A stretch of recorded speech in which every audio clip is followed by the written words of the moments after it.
મિત્રો બધા મિત્રોને સ્વાગત છે આપણા ન્યૂ યુટ્યુબ ચેનલમાં। બધાને હર હર મહાદેવ।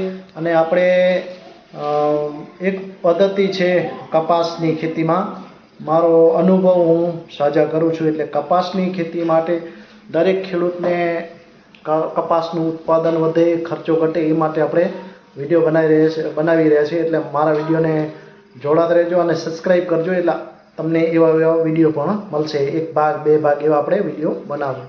એટલે કપાસની ખેતી કરતા હોય જ્યારે આપણે વૈશાખ જેઠમાં કપાસનું વાવેતર જે આપણે કરીએ, 5મા મહિનામાં જે કપાસનું વાવેતર કરે છે એના માટે છે।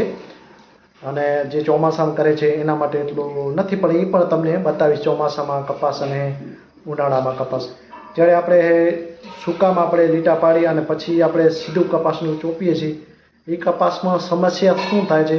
એક ગરમી, લૂ વધારે હોય છે અને તાપમાન પણ ટેમ્પરેચર વધારે હોય છે અને લૂ પણ લાગે છે, તો એ કપાસ પીળો પડી જાય છે અને ગ્રોથ પણ નથી થતી। અને પછી લાંબા ગાળે પછી જ્યારે કપાસને હાઈટ પકડી જાય છે પછી લાંબા ગાળે એનું રિઝલ્ટ લાલ થઈ જાય છે, એ સમસ્યા હોય છે। એટલે મારો અનુભવ છે કપાસ કરતા ખેડૂત માટે કે કપાસ આપણે જ્યારે વાવીએ ત્યારે લીટા પાડી અને એમાં પાણી આપવાનું। પહેલાં એક પાણી આપવાનું, એના ભેરી સલ્ફ્યુરિક ટ્રીટમેન્ટ કરવાની છે।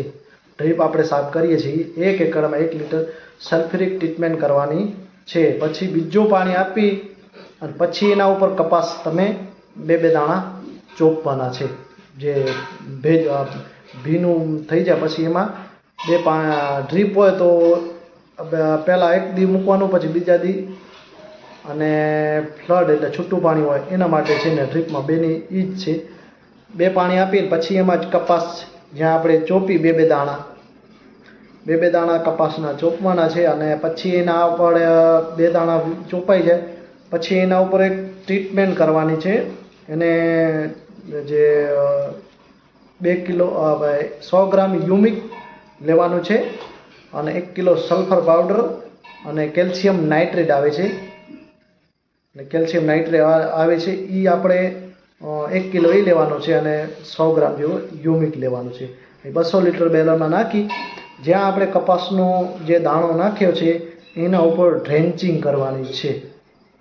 તો એનો ફાયદો એવો થશે કે સીધું એને યુમિક જશે એટલે મૂળનો વિકાસ પણ થશે અને સલ્ફર જશે એટલે એને તત્વ પણ મળશે અને કેલ્શિયમ નાઇટ્રેટ જશે એટલે છોડનો વિકાસ ઝડપી થશે। અને પછી એના ઉપર પાણી ચાલુ રાખવાનું છે એટલે કપાસની ગ્રોથ સરસ પણ થશે। અને પછી કપાસ ઉગ્યા પછી 2 પાંદડા થઈ જાય પછી એના ઉપર માટીનો સ્પ્રે કરવાનો રહેશે કે આપણે જ્યાં શેઢાપાડા હોય અહીંયા આપણે મોટો ખાડો ગાળી નાખવાનો, જ્યાં જંગલ મીઠું ઝાડવું હોય અહીંયાની આપણે માટી લેવાની છે, કેમિકલ પડેલું હોય અહીંયાની માટી આપણે લેવાની નથી। એટલે આ છે ને પીએચ ડ્રેન્ચિંગ કરશો એટલે કપાસનો એકદમથી ગ્રોથ થશે।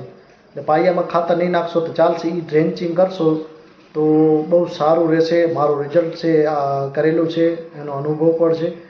એટલે આ પીએચ ડ્રેન્ચિંગ બહુ સરસ રિઝલ્ટ આપે છે અને આપણે પછી પાણી પણ આપવાનું છે એટલે કપાસને લૂ પણ નહીં લાગે અને ગ્રોથ આપણે પીળો પડી જશે, કોઈ સમસ્યા નહીં રહે, એકદમ ઉપડી જશે।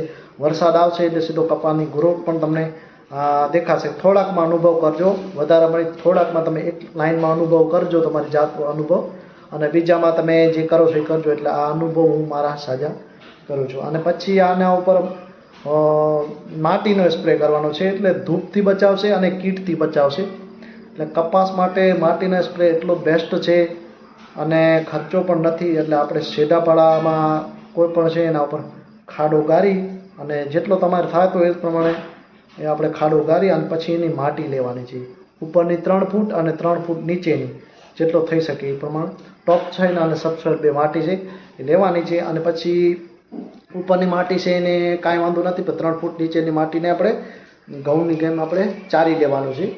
પછી એને 10 કિલો માટીમાં એરંડિયું તેલ અડધો લીટર પણ મિક્સ કરી શકો છો અને કોઈ પણ મીઠું તેલ આપણે ખાતા હોઈએ તેલ મિક્સ કરી અને સીધું 200 લીટર બેરલમાં નાખી અને પછી એને હલાવી પાણીમાં ગોળ પણ નાખી શકો, એટલે જરૂર નથી એવી પણ નાખી શકો। પછી એને હલાવી અને સીધો પંપથી સ્પ્રે કરવાનો છોડ ઉપર। એ શું હોય કે જ્યારે આપણે વૈશાખ જેઠમાં વાવેતર કરીએ ત્યારે લૂ લાગે છે અત્યારે, ગરમી બહુ પડી રહી છે એટલે કપાસને લૂ લાગે છે એટલે લૂથી બચશે અને તાપમાનથી બચશે બધી વાતે અને એનો ગ્રોથ પણ થશે અને કીટ પણ નહીં આવે. માટીથી કોઈ પણ કીટ નથી આવતું. એ મારા 3 વર્ષનો અનુભવ છે. આ માટીનો સ્પ્રે એટલો સક્સેસ છે અને મફતનો ફોર્મ્યુલો છે. એટલે આવી રીતે તમે ખેતી કપાસની કરશો એટલે ઉત્પાદન પણ વધશે અને ખર્ચો પણ ઘટશે. એટલે આ શરૂઆતની ટ્રીટમેન્ટ છે. પછી એની ટ્રીટમેન્ટ છે કપાસની 45 દિવસનો કપાસ થઈ જાય જ્યારે 45 દિવસે ત્યારે એને પહેલું ડોગું કાપવાનું રહેશે. એટલે હું કહું છું એ થોડાકમાં અનુભવ કરજો. 45 દિવસે એનું પહેલું ડોગું કાપવાનું આવશે એનો ટોપિંગ. પછી એની સાઈડની બ્રાન્ચ નીકળશે એ આપણે 6 રાખવાની છે, 4 થી 6 રાખવાની બીજી કટિંગ કર. પછી આપણે એને 60 દિવસે તમારી કપાસની હાઈટ પહેલી હોવી જોઈએ 1.5 ફૂટથી 2 ફૂટના ગાળે પહેલી કટિંગ. પછી 3 થી 3.5 ફૂટે બીજી કટિંગ કરશો એટલે એની બ્રાન્ચ આપણે જે છે એ મજબૂત કરવાની છે. આપણે કહીએ છીએ કપાસમાં ફાલ ખરે છે, ફાલ ખરી જાય છે ને ઝીંડવા નથી ટકતા, તો એ કોઈ દવા કામ નથી કરતી. એ મારા જાત અનુભવ હું શેર કરું છું. એટલે હું યુટ્યુબમાં એટલે જ વિડીયો બનાવું છું. ખેડૂતને ફાયદો થાય, એરંડાની ખેતી કેમ થાય બધી હું માહિતી તમને આપીશ. આવનારા આપણા ભાગ આવશે એમાં તમને બતાવતો હોય. એટલે કપાસના આ ટ્રીટમેન્ટ કરવાથી તો કપાસનું તમારે ઉત્પાદન પણ સારું. અત્યારે કપાસની ખેતી કરતા હોય તો 100 થી 150 ઝીંડવા ટકાવી શકે છે માણસો. કપાસની ઝીંડવા ટકાવવાની કેપેસિટી 1200 થી કહીને 1400 ઝીંડવા ટકાવવાની કેપેસિટી છે, પણ આપણે એના પર ગાઈડલાઈન પૂરી મળતી નથી. એના હિસાબે આપણે સફળતા મળતી નથી. એટલે કપાસને આવી રીતે 2 ટોપિંગ કરવાની છે અને ત્રીજી ટોપિંગ 90 દિવસે કરવાની છે. પછી તમે એમાં ઝીંડવા લેખજો કેટલા થશે અને 5 થી 6 ગ્રામનું ઝીંડવું થશે. અને લાઇન ટુ લાઇન નબળી જમીન હોય તો લાઇન ટુ લાઇન 5 ફીટ અને છોડથી છોડ 1.5 ફૂટ રાખવાનું રહેશે. પછી તમારી જેવી જમીન અનુકૂળ ઉપર જેટલો કપાસનો ગાળો મોટો એટલું ઉત્પાદન પણ સારું આવે છે.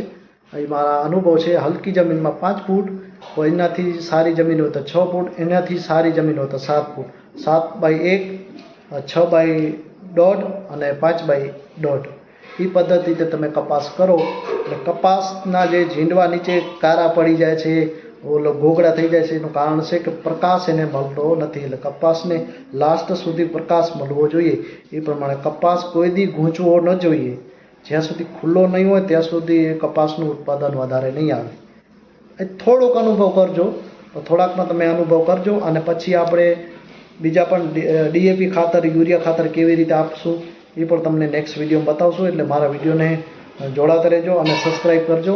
એટલે નેક્સ્ટ વિડીયોમાં આપણે બીજા ભાગમાં બનાવશું યુરિયા ડીએપી કેવી રીતે આપવું અને કપાસની બીજી ગાઈડલાઈનો આપશું. જય માતાજી.